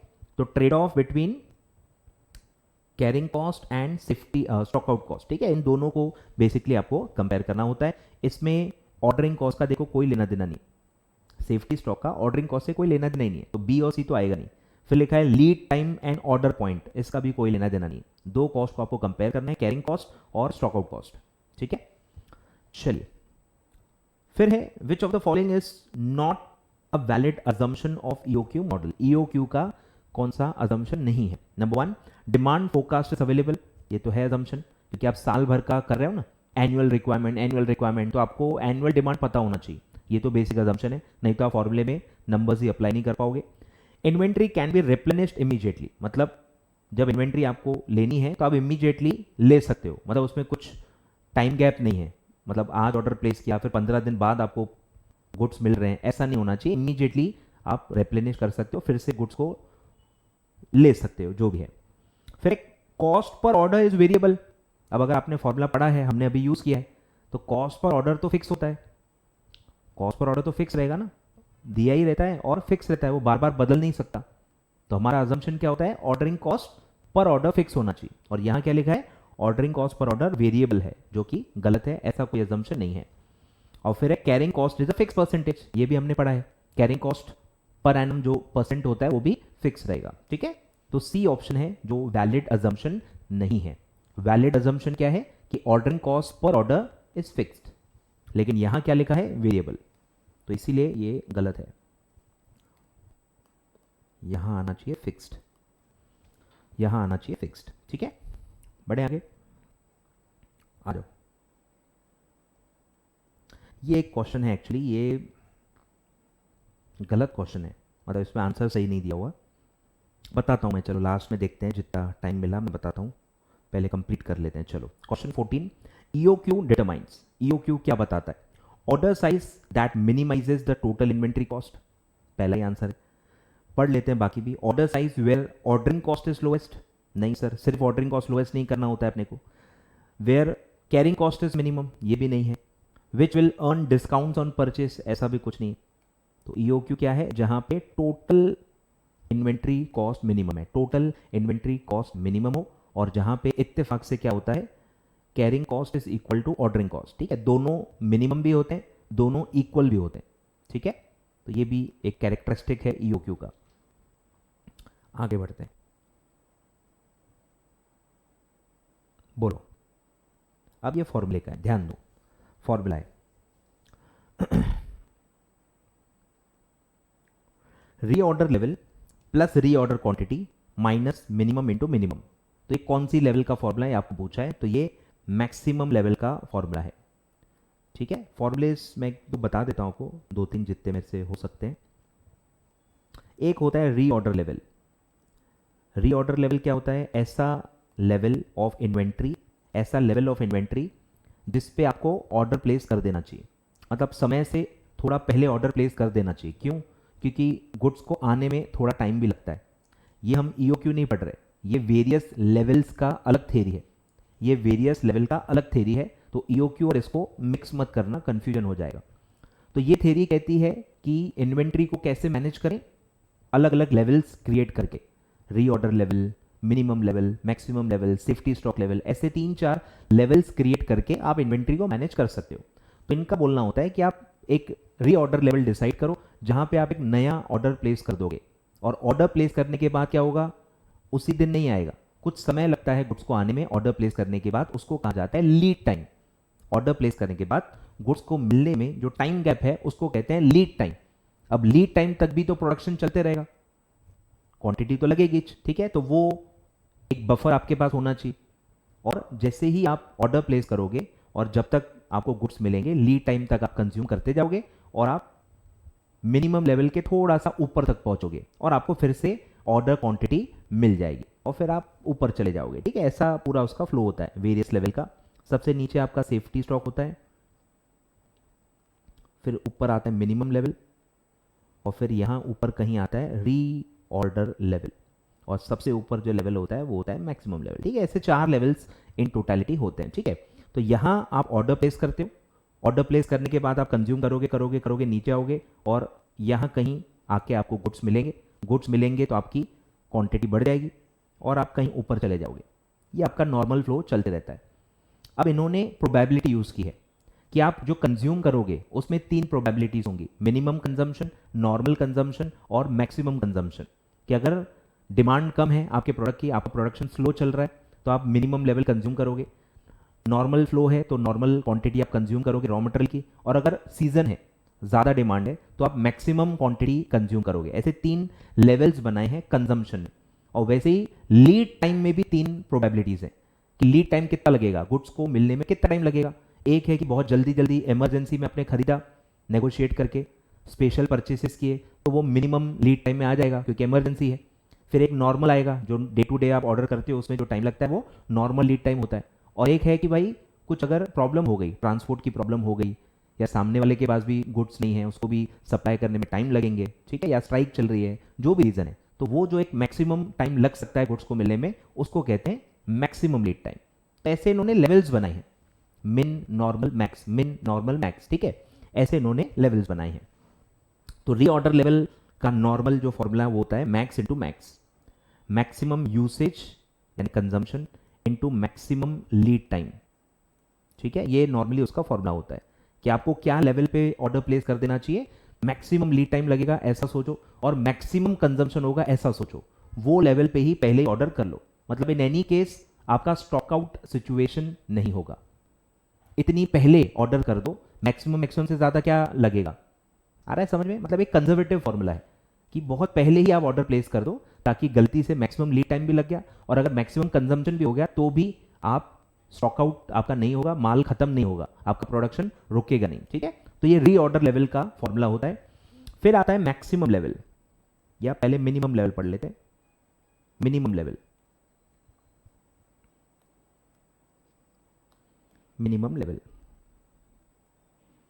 तो ये क्या है कि ये ऑर्डिनरी कोर्स में, नॉर्मल डे टू डे आपके बिजनेस में क्या लेवल है जो आप मिनिमम जाओगे। नॉर्मली इससे नीचे आप नहीं जाओगे नॉर्मली, और नॉर्मली आप कितना कंज्यूम करते हो, एवरेज यानी नॉर्मल कंजम्पशन, और नॉर्मली कितना लीड टाइम लगता है, नॉर्मल लीड टाइम या एवरेज लीड टाइम। ठीक है, तो इसका फॉर्मूला क्या होता है कि आप नॉर्मली रीऑर्डर लेवल पे ऑर्डर प्लेस करते हो, रीऑर्डर लेवल पे आप ऑर्डर प्लेस करते हो, फिर रीऑर्डर करने के बाद आप कंजम्पशन तो जारी रखोगे, आपका प्रोडक्शन जारी रहेगा, तो इन दैट टाइम आप क्या करोगे, एवरेज कंजम्पशन करोगे, average usage into average lead time. आ रहा है ख्याल में? तो ये जो आप लेवल अटेन करोगे, जो मैंने आपको बताई कि ये कंज्यूम करते करते करते करते आप एक लेवल अटेन करोगे, वो होगी आपकी मिनिमम लेवल। ठीक है, इसको कहते हैं मिनिमम लेवल। तो आपको सिर्फ ध्यान क्या रखना है कि क्या माइनस कर रहे हैं, एवरेज एवरेज यानी नॉर्मल नॉर्मल हम माइनस कर रहे हैं, और नॉर्मल कोर्स में जो लोएस्ट पॉइंट आप अटेन करोगे वो होता है मिनिमम लेवल, इसके नीचे नॉर्मल कोर्स में आप नहीं जाते हो। ठीक है, और अब आते हैं मैक्सिमम लेवल पे कि मैक्सिमम आप कितना ऊपर जाओगे, मैक्सिमम से मैक्सिमम आप कितना ऊपर जाओगे। तो मैक्सिमम लेवल भी यहीं से स्टार्ट होता है कि रीऑर्डर लेवल पे आप रहोगे, आप रीऑर्डर लेवल पे रहोगे और आपने ऑर्डर प्लेस कर दिया है।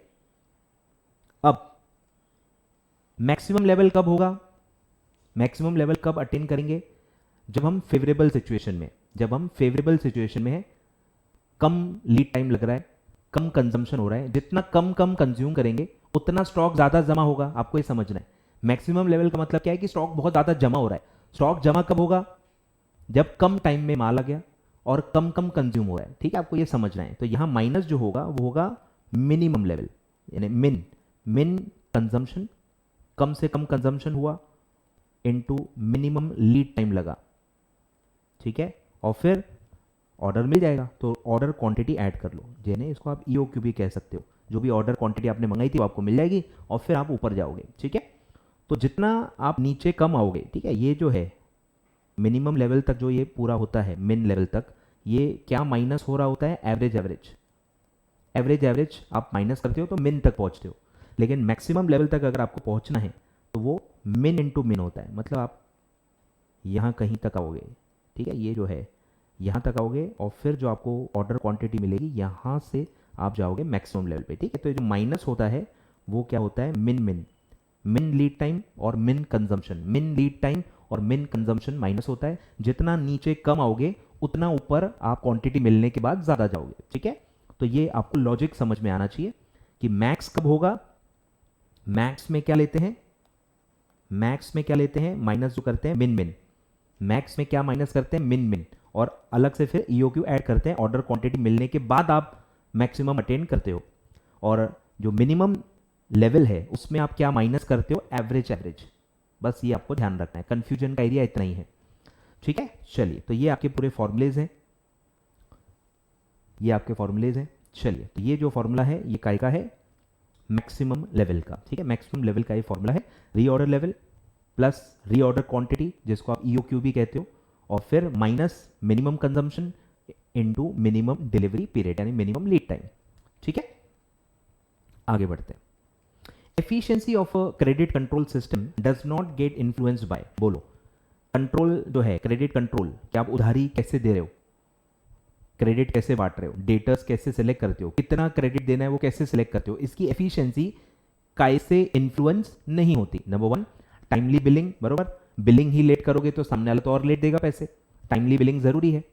फिर है एक्यूरेट बिलिंग, ये भी जरूरी है क्योंकि अगर एक्यूरेट नहीं रही तो डिस्प्यूट होगा, डिस्प्यूट होगा तो आपका कलेक्शन और डिले हो जाएगा। फिर है compliance with the specified credit policy, जो आपकी पॉलिसी है उसको फॉलो करने से तो कोई इन्फ्लुएंस होगा ही नहीं ना, उससे तो और एफिशिएंसी बढ़ेगी। समझ में आ रहा है क्या बोल रहे हैं?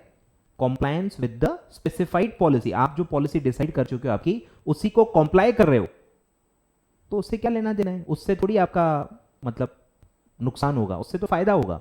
बाकी सबसे देखो नुकसान हो रहा है। टाइमली बिलिंग नहीं हुई तो प्रॉब्लम होगा, एक्यूरेट बिलिंग नहीं हुई तो भी अलग होगा।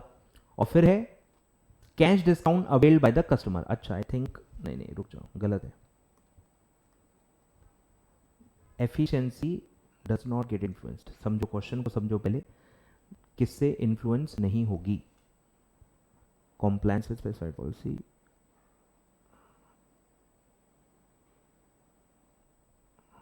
कैश डिस्काउंट वाला होगा बरोबर। एक बार मैं चेक कर लेता हूँ, रुक जाओ। नहीं, एक मिनट भाई, सोचने दो, इसको सोचना पड़ेगा। तो इसको पहले आपको कुछ एक इमेजिनेशन देनी पड़ेगी कि इन्फ्लुएंस्ड का मतलब क्या है। इन्फ्लुएंस का मतलब होना है कि खराब होना, डेटोरिएट होना, डेटोरिएट होना, कि आपकी एफिशिएंसी कम हो रही है। किससे एफिशिएंसी डेटोरिएट नहीं होगी, ऐसा पूछा है। तो आपको सोचना पड़ेगा, जैसे टाइमली बिलिंग है, अगर मैं टाइमली बिल कर रहा हूँ तो इससे मेरी एफिशिएंसी तो इंप्रूव होगी, खराब तो नहीं होगी ना एटलीस्ट, ठीक है। एक्यूरेट बिलिंग, इससे भी डेटोरिएट नहीं होगी, मेरी एफिशिएंसी खराब नहीं होगी। फिर अब दो में कंफ्यूजन है, compliance with the specified credit policy. अब मुझे बताओ, अगर मैं, कॉम्प्लायंस का मतलब क्या है कि आपने 60 डेज की उधारी दी, कस्टमर ने 60 डेज के अंदर दे दिया, तो इससे कुछ फर्क पड़ा क्या? आपको ये सोचना है। एफिशिएंसी बढ़ी या खराब हुई? कुछ भी नहीं हुआ, कोई अफेक्ट ही नहीं करेगा। अगर आपने 60 डेज क्रेडिट दिया था और सामने वाले ने 60 डेज में ही पैसा दे दिया, तो ना आपकी क्रेडिट एफिशिएंसी बढ़ी ना कम हुई, कुछ भी नहीं हुआ। अगर वो समय से जल्दी देता है तो इंप्रूव हो सकती है, और 60 डेज की जगह 70-80 डेज लेगा तो भी डेटोरेट हो सकती है। और यहां क्या बोल रहे हैं कि वो कंप्लाई कर रहा है, विद इन क्रेडिट पॉलिसी पैसा दे रहा है, तो इससे अफेक्ट ही नहीं होता, न इंप्रूव होता है न डेटोरेट होता है। अब कैश डिस्काउंट का भी पॉइंट समझ लो, cash discount availed by the customer. Cash discount देते ही क्यों अपन? ताकि पैसा जल्दी आए, समझ रहे हो? वो एक झांसा होता है ना, फंसाते हो कि 2 दिन में 3 दिन में पैसे दे दो, आपको कैश डिस्काउंट देंगे। तो इससे क्या फायदा होता है? इससे एफिशिएंसी बढ़ती है, कलेक्शन जल्दी हो जाता है, बैड डेट का लॉस का रिस्क कम हो जाता है, और पैसे जल्दी होते हैं तो टाइम वैल्यू ऑफ मनी का भी फायदा होता है। तो जितने कैश डिस्काउंट लोग ज्यादा अवेल करेंगे, उतना अपना कलेक्शन एफिशिएंसी बढ़ती है। आए ख्याल में? तो किससे फर्क पड़ता ही नहीं है, compliance with the specified policy. अगर आपकी पॉलिसी है 60 डेज की, 30 डेज की, 80 डेज की, जो भी आपकी पॉलिसी है, उसके अंदर अगर नॉर्मल कॉम्प्लायंस हो रहा है तो उससे एफिशिएंसी पे कोई फर्क नहीं पड़ता है, ठीक है। तो ये ऐसा आपको इन डेप्थ अंडरस्टैंडिंग लगेगी, ठीक है। चलिए आगे बढ़ते हैं, आ जाओ।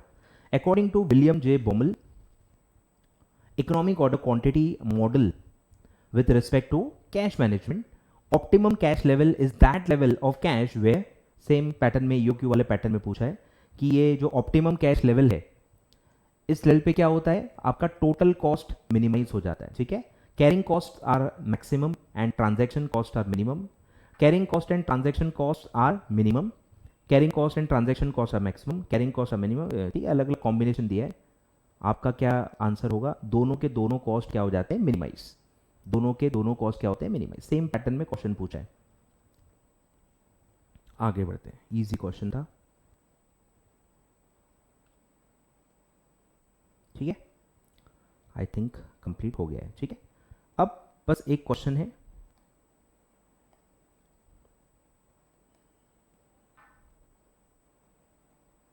एक क्वेश्चन है, थोड़ा मैं इसका आपको बता देता हूं, नहीं तो आप फिर बोलोगे सर इतना पढ़ाई दिया तो ये भी बता ही देते, क्या प्रॉब्लम है आपको?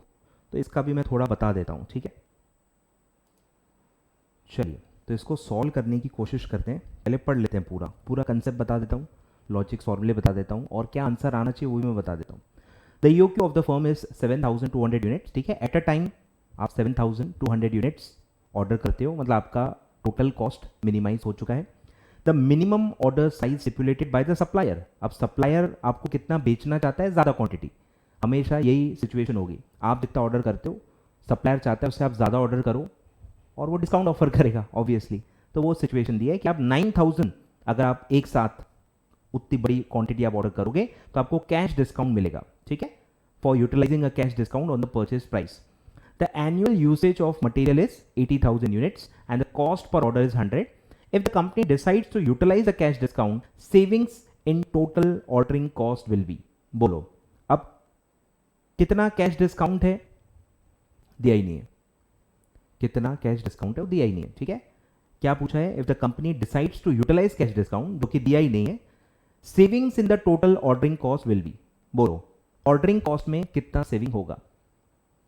अब अगर हम माने, अच्छा लिखा ही हुआ है खैर, इसलिए आपको एक्चुअली कैश डिस्काउंट नहीं भी दिया तो फर्क नहीं पड़ता. आपको बोला हुआ है if the company decides to utilise the cash discount. अब इसका क्या मतलब है कि मतलब आप 9,000 ऑर्डर करने के लिए रेडी हो, आपकी ऑर्डर साइज फिक्स हो जाएगी कि अभी आप 7,200 एट अ टाइम ऑर्डर करते हो, आपकी एक सर्टन ऑर्डरिंग कॉस्ट होगी.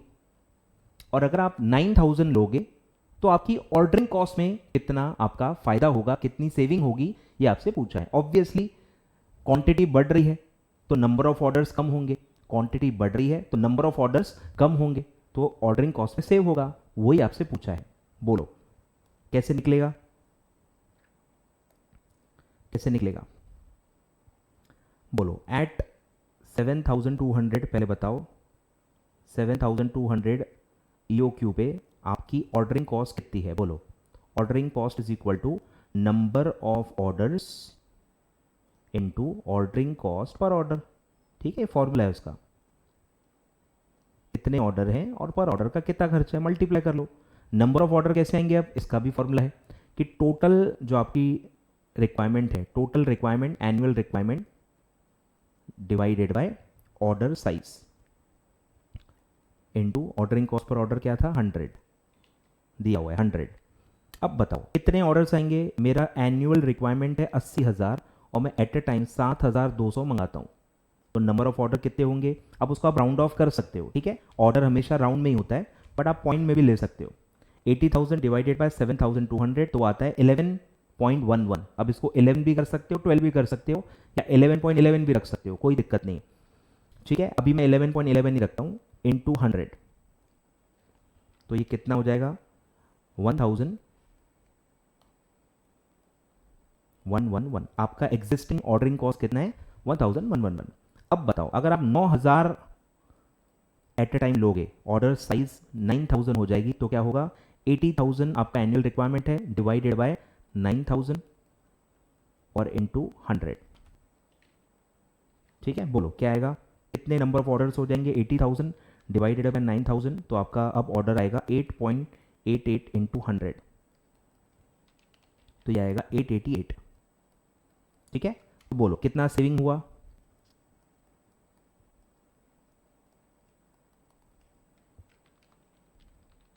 तो ये आया 223. ठीक है, अब इसको अगर आप राउंड अप भी करोगे तो भी देखो कितना आएगा. इसको आप क्या कर सकते हो, इसको आप क्या कर सकते हो, अब ऑर्डर्स आपके ऊपर, आप कैसे राउंड अप करते हो. इसमें वो 0.5 के ऊपर है तो ये सब लॉजिक एक्चुअली नहीं अप्लाई होता. 11 ऑर्डर्स आप करोगे, अगर लॉजिक भी मैं समझा देता हूँ कि आप 11 ऑर्डर्स अगर करोगे इसको, तो देखो 11 इंटू 7,200, तो आपको साल का कितना मिलेगा 79,200, पर आपकी रिक्वायरमेंट 80,000 है, 800 यूनिट कम मिलेंगे, इसलिए इसमें लोअर राउंड ऑफ नहीं चलता. इसमें लोअर राउंड ऑफ नहीं चलता, आजकल में अपर राउंड ऑफ ही चलता है. ठीक है,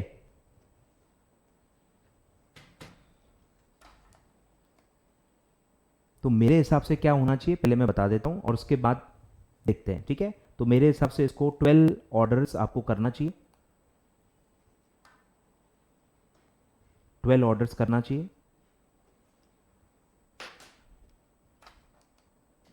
ठीक है, 12 ऑर्डर्स आपको करना चाहिए, तो 12 इंटू 100 वो आएगा 1200, और 8.88 को 9 ही करना पड़ेगा. ठीक है, तो 9 इंटू 100 900, तो 1200 माइनस 900 वो कितना आएगा 300. तो मेरे हिसाब से टेक्निकली 300 आना चाहिए, जो ऑप्शन में नहीं है. ठीक है, जो ऑप्शन में नहीं है, बट इंस्टीट्यूट ने क्या किया होगा, इंस्टीट्यूट ने क्या किया होगा, अच्छा वही अगर आप 11 राउंड ऑफ करोगे तो भी देखो नहीं आएगा, वो 1100 आएगा. 1100 माइनस 900 वो तो और कम होगा 200, तो 400 और अबाउ तो आने का चांस नहीं है. 400 एंड अबव तो आने का मेरे हिसाब से कोई चांस नहीं है, ठीक है। या फिर इंस्टीट्यूट ने कहीं कुछ एरर किया होगा, ये 9000 नहीं होगा या कुछ और होगा, ठीक है, कहीं ना कहीं कुछ एरर होगा, तो डेटा और ऑप्शंस मैच नहीं हो रहे, ठीक है। तो मेरे हिसाब से टेक्निकली आप पूछो, एग्जैक्ट टेक्निकली पूछो तो 223 आंसर आना चाहिए, राउंड पूछो तो 300 आना चाहिए, ठीक है। ये पूरा सिचुएशन है, ये पूरा सिचुएशन है, ठीक है। लिख लो, लिख लो, लिख लो, चलो